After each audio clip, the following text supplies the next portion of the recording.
Та үүнийг сонсож байгаа нь санамсаргүй зүйл биш. Бурхан тантай уулзгаар тэсэн ядан хүлээж байна. Есүс бидэнд хөршөө хайрлахыг заасан. Гэхдээ бид хөршөө хайрлахын тулд эхлээд өөрсдийгөө хэрхэн хайрлахыг сурах хэрэгтэй.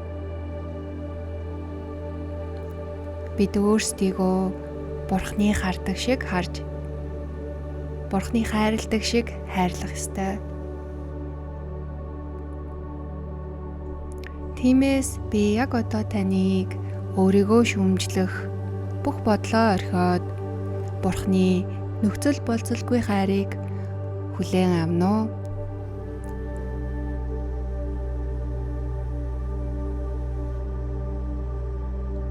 Одоо бүгдээрээ хамтдаа нэг сайхан гүнзгий амьсгал авцгаая.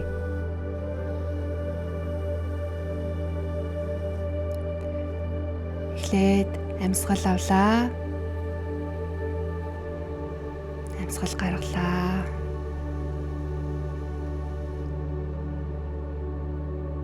Амьсгал авлаа. Амьсгал гаргалаа.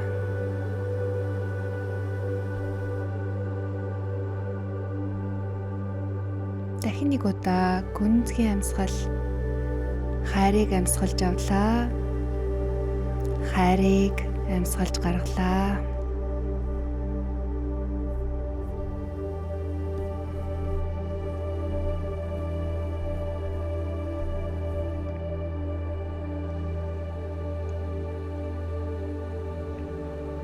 Одоо та орчлон ертөнцийг бүтээгч их үндэстэйгээ холбогдсон байна шүү дээ. Юунд ч санаа зовох хэрэггүй. Та үндэс, энергийнхээ их үүсвэртэйгээ холбогдсон байна шүү дээ. Таны сүнс Бурханы сүнстэй нэг болсон байна.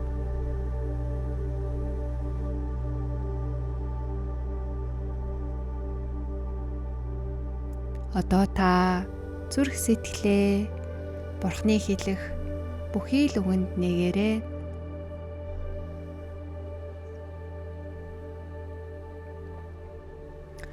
Толгойд ч магадгүй элдвийн бодол орж ирнэ, санаа зовлтгүй. Зүгээр л бие дээрээ анхаарлаа төвлөрүүлээрэй. Амьсгал дээрээ төвлөрөхөд л болно.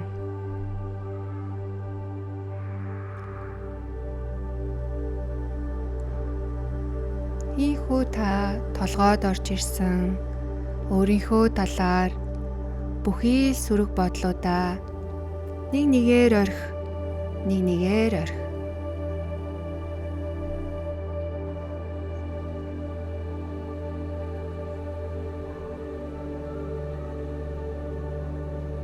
Өөрийнхөө талаар санаа зовно гэдэг нь зүгээр л бидний анхаарал хаана байгааг илэрхийлнэ. Толгойд орж ирсэн бодол бүхэн үнэн гэсэн үг биш шүү дээ. Харин үнэн төвтэй байх нь Бурханы хайранд бүрэн төвлөрнө гэсэн үг шүү дээ.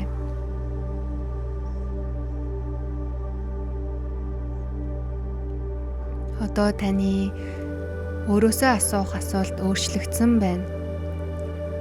Би яаж бусдыг хайрлах вэ биш? Харин Бурхан намайг хэр их хайрладаг вэ гэж асууж байна.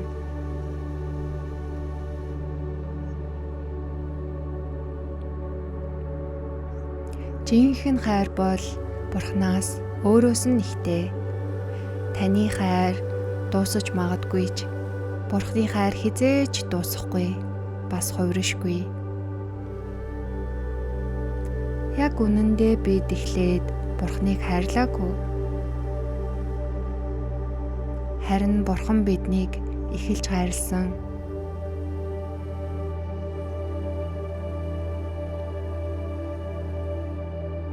Есүс бидний гмийн төлөө амиа өгсөн нь тэр таны төлөө ямар их хайртайг харуулсан. хайр бол түүнээс ихтэй. Бид Бурхныг хайрладаг. Учир нь тэр эхэлж биднийг хайрсан. 1-р Иохан 4:19. Бурхны хайранд төвлөрөх нь таны амьдралд ямар утга учиртай вэ? Есүсийн дагалдагч Иохныг та санаарай. Тэр өөрийгөө Есүсийн хайртай шав гэж нэрлэдэг байсан. Учир нь тэр өөрийн бодол, мэдрэмжиндээ өдөр бүр Есүсийн хайрыг дасгалжуулж байсан.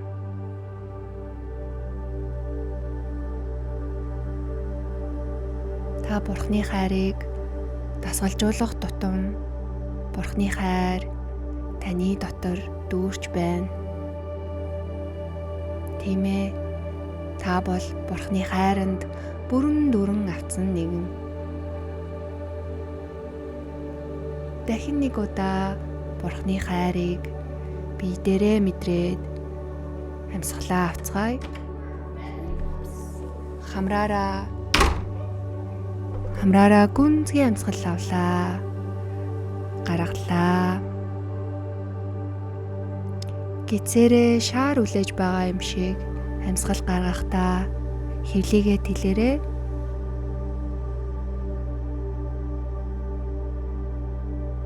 Бурхан намайг ямар ч нөхцөл болзолгүй яг байгаагаар минь хайрладаг. Тэр намайг сайн байсан ч муу байсан ч хайрладаг. Би түүний хайрыг авахын тулд юу ч хийх шаардлагагүй. Бас би хүлээн зөвшөөрөгдөхийн тулд юу ч нотлох, батлах шаардлагагүй шүү дээ. Учир нь таны үнцэн дэлхийн суураас ч өмнө тогтоогдсон.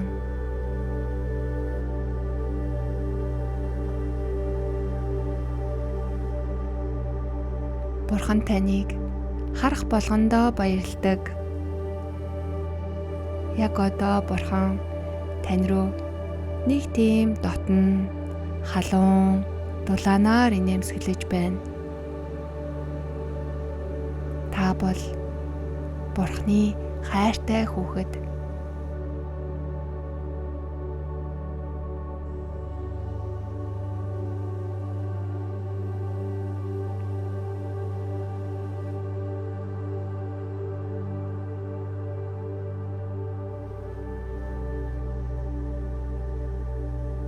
Бурханы хайр таны дотор төгс болсон.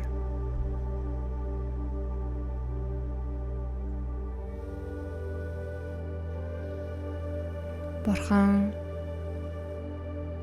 тантай хамт байхдаа үнэхээр сэтгэл хангалуун байдаг. Бурхан тань руу инээмсэглэн харж байна. Та бол Бурханы хайрлагдсан хүүхэд.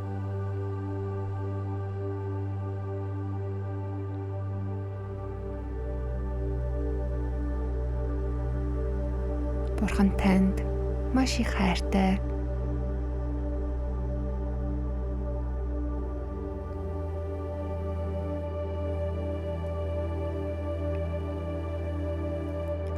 Би бол хайрлагдсан. Би хайрлаж чадна. Учир нь тэр намайг эхэлж хайрлсан. Амен.